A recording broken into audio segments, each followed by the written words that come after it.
Hello everyone and welcome to Cinderful Gaming. I hope you're all doing well, I hope you're all staying safe, and most of all, I hope you're all fighting that war against the Grey. Today's video we're going to start collecting Warhammer 40,000, and today we're taking a look at the Space Marines and in particular the Vanguard Spearhead detachment.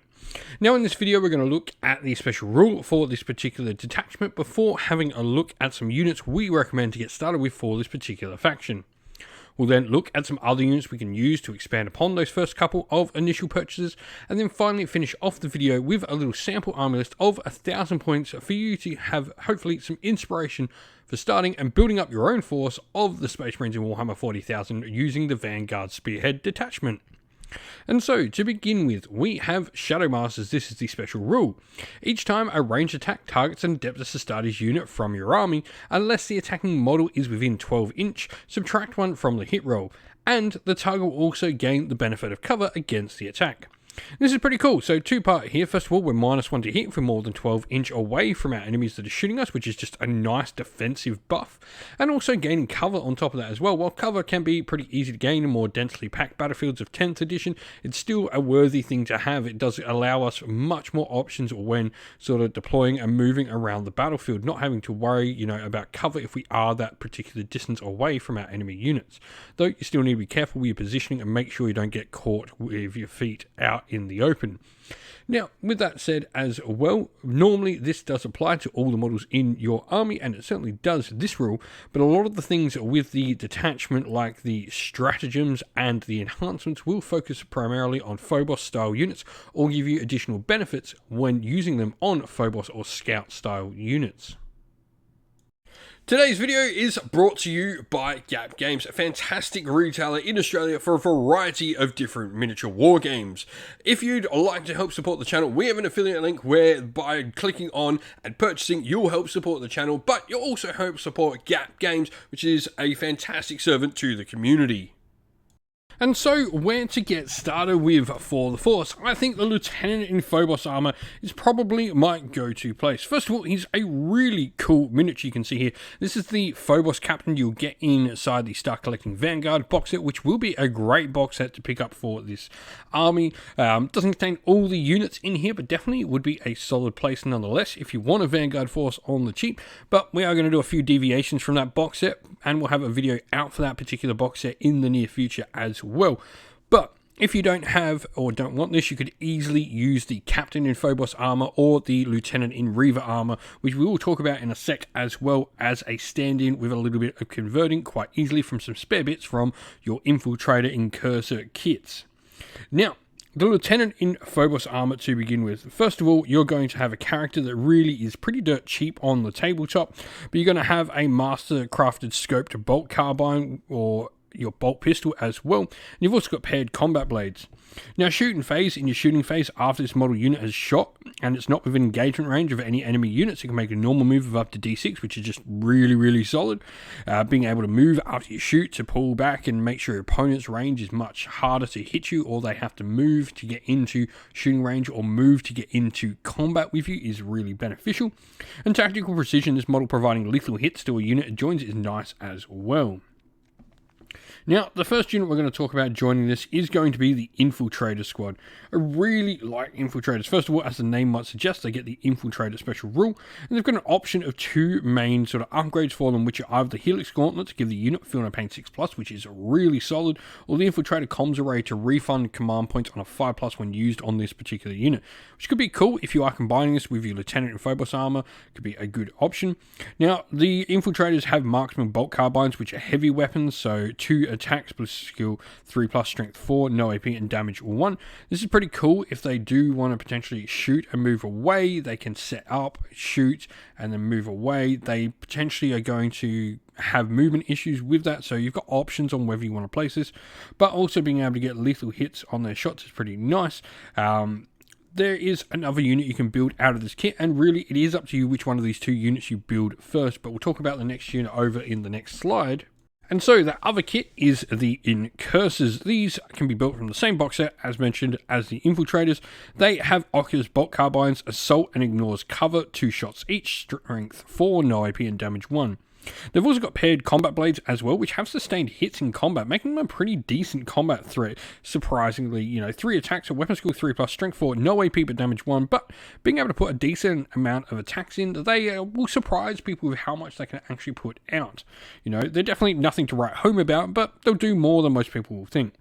Now, the multi-spectrum array is a big thing where they can provide +1 to hit to other friendly units that shoot after. This works really nicely when you combine this with some of your other units that might need to be moving around. So maybe your heavy unit of shooting from your infiltrators, maybe that can take advantage of this.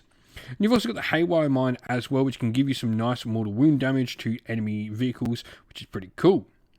Now, we then have the brand new Scout Squad. Scouts have definitely got a glow up, and I think they're really interesting. You've got Infiltrators and Scout 6-inch, so you've got multiple options in how you can play this unit on the battlefield.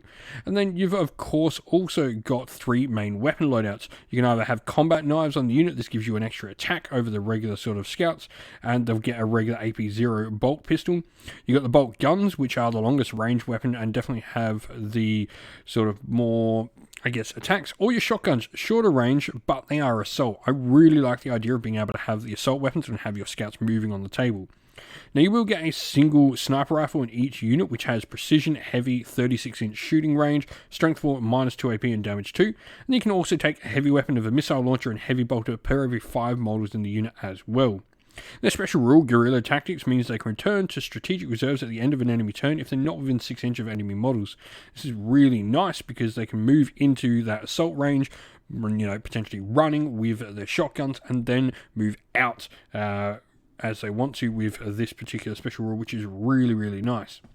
Now, the next unit in Phobos Armor we're going to talk about is perhaps one of my favourite, and I think a really underrated unit in Space Marines, and that is the Reavers.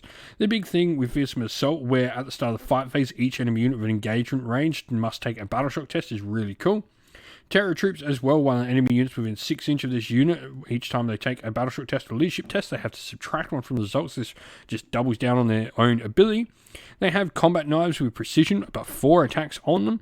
And then you've also got the special issue bolt pistols, which are precision, along with the bolt carbines being precision as well. Some really cool options on how they want to shoot. Though with the bolt carbines, you do drop the combat knife. So I particularly like the bolt pistols and the combat knives. You've got an option for either taking Scout 6-inch and having them with the grapnel launchers, which allow you to ignore sort of vertical movement with them. Or you can take Reaver Grab Shoots, which give them Deep Strike, which I think is a really cool little ability to have with them, considering their special issue bolt pistols are 12-inch, so they can Deep Strike in and make some really good assassination attempts. Now, obviously, with the Reaver Squad, we have a Lieutenant in Reaver Armor, and this guy goes really nicely along with the rest of them. You get lethal hits on the unit, which is fantastic when you're putting out a ton of shots, and it'll also just be lethal hits on any weapons, so this works on your melee attacks as well. Now, he himself has a mastercrafted special issue bolt pistol with precision as well, so a little bit of extra damage there, and his combat knife attacks with 6 attacks, weapon skill 2+, have precision as well. He also has Deadly Terror. He upgrades the range of your sort of battle shock forcing ability to 3-inch rather than just engagement range, which can be super powerful. Now, lastly, the last thing we're going to talk about is actually a vehicle called the Invicta Tactical Warsuit. One of my favourite Space Marine miniatures. I absolutely love the baby carrier here. Now, combat support, this unit can actually support an Overwatch fire when your friendly units of Phobos Marines are targeted by shooting. But other than that, you've also got Scouts 8-inch, which is pretty cool on a vehicle. And you've got the option of 2 main weapons, either your twin Iron Hail autocannon for a twin linked 48-inch range, strength of 9, -1 AP, damage 3, 3-shot gun, or you can go with the Incendium cannon, which is D6 plus 3, ignores cover torrent shots. And so here we have our sample armor list. Obviously, going with the Vanguard Spearhead, we then have our Lieutenant in Phobos armor, going to be our Warlord, and then we have a Lieutenant in Reaver armor as well. Now, the reason we've gone for the Phobos armor one, he's less likely to get in combat, so he's going to be able to survive a little bit better. We're going to be able to put him in more sort of safe positions if our enemy's got things that maybe want to take him out. And then other data sheet wise, we go into a 10 model in Cursor Squad there with the Haywire Mine, and then we've got a 10 model Infiltrator Squad who've got the Helix Gauntlet for the Feel No Pain. We have an Invicta Tactical Warsuit who we've gone the Iron Hail autocannon on for the important anti-tank we may need, and a Reaver Squad in here as well with Reaver Grav Shoots so the unit can Deep Strike. We then have a Scout Squad in there as well, or 2 of them in fact, Both of them are going to see chainswords and shotguns on the sergeants, and then we're also going to have a sniper rifle and missile launcher in each, once again for the anti-tank, and also some anti-character sniping as well. I think 2 scout squads are really nice. These are definitely going to give us some good utility on the battlefield, but that is everything we have for today. If you've got some ideas on starting your own Vanguard Spearhead force, let us know your thoughts down in the comments below. And that's the end of the video. We hope you all enjoyed it. If you did, please don't forget to leave a like and subscribe to the channel, and also drop a comment down below letting us know what you thought about the video.